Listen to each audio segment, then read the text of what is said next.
C'est difficile de parler.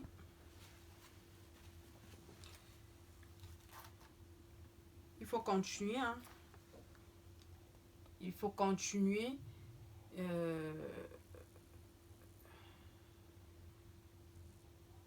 Si tu veux apôtre, si tu veux bishop, si tu veux, je ne sais pas comment on t'appelle, continue à faire ce que tu es en train de faire. Continue à le faire. Moi, j'ai parlé mon message. Si tu veux, tu continues à le faire. Les choses sur lesquelles l'Éternel m'a énuméré ici,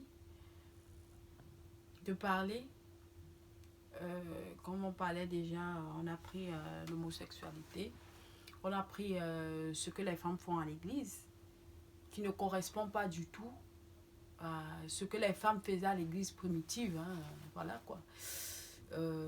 Quand je parle des femmes à l'église, c'est pas seulement les fidèles, hein. Même les pasteurs, les mamans pasteurs sont dedans. Heureusement que ma maman pasteur n'est pas dedans. Je ne suis pas là pour faire la publicité de qui que ce soit. Voilà. Les longs ongles, c'est l'exemple. Puisque si tu es maman pasteur, toi tu fais des longs ongles comme ça. Hein? Toi tu fais des serrés. Comment les fidèles aussi, ils vont faire aussi des serrés. Ils vont faire des serrés. C'est tout ça. Ça va, c'est l'exemple. C'est l'exemple. Les choses que l'Éternel a énumérées ici, c'est quand on parle j'ai été dans ce genre de ministère autrefois, il y a longtemps de cela. Des ministères où les églises qui sont devenues des entreprises, des entreprises, des centres commerciaux où on vend la parole, on vend je ne sais pas quoi. Dieu est fâché, abomination dans ces choses-là, abomination, on doit se repentir de ces choses-là. Et Dieu ne condamne pas, hein. Dieu ne condamne pas si on revient à lui avec tout notre cœur. Regardez, on va venir ici là.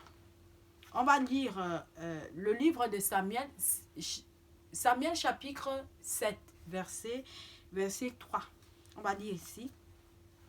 Samuel dit à toute la communauté d'Israël, si c'est de tout votre cœur que vous revenez à l'Éternel, enlevez du milieu de vous les dieux étrangers et les attardez. Dirigez votre cœur vers l'Éternel et servez-le lui seul. Il vous délivrera alors de l'oppression des Philistins. Les Philistins ici, on ne parle pas des Philistins, l'ennemi, le feu. Le Philistin ici, dans ce moment ici, c'est quoi? C'est ce coronavirus-là. Si on revient à Dieu de tout notre cœur, le coronavirus-là, en une seconde, Dieu peut enlever le coronavirus. En une seconde, Dieu fait disparaître le coronavirus. Oui. C'est ici que les chrétiens doivent être vraiment soudés. Pas la guerre des chrétiens là, le pasteur là ne parle pas au pasteur là, le pasteur là, le pasteur là ne peut pas aller dans telle église, c'est maintenant on doit être soudés, main dans la main, des genoux par terre, implorer la miséricorde de Dieu, crier à l'Éternel, pleurer de toutes nos forces, de nos fautes et de reconnaître nos fautes, pas seulement de reconnaître, pas seulement de confesser, pas seulement de pleurer et d'abandonner ces choses. D'abandonner.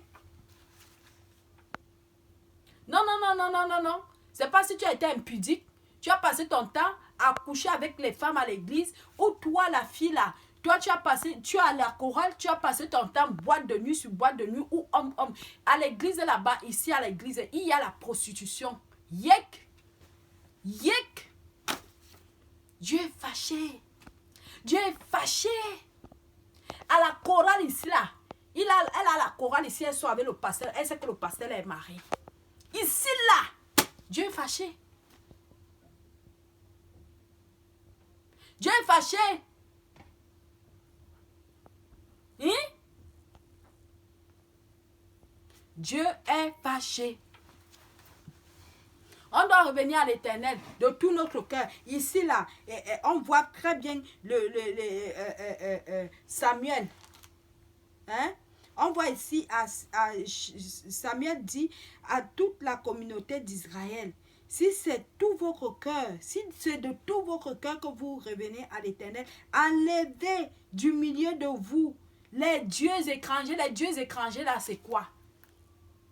Les dieux étrangers là, ce n'est pas le truc d'avant là. Hein. Ce n'est pas les dieux étrangers. Les dieux étrangers là, c'est ce que je parle ici là. L'impudicité ici là.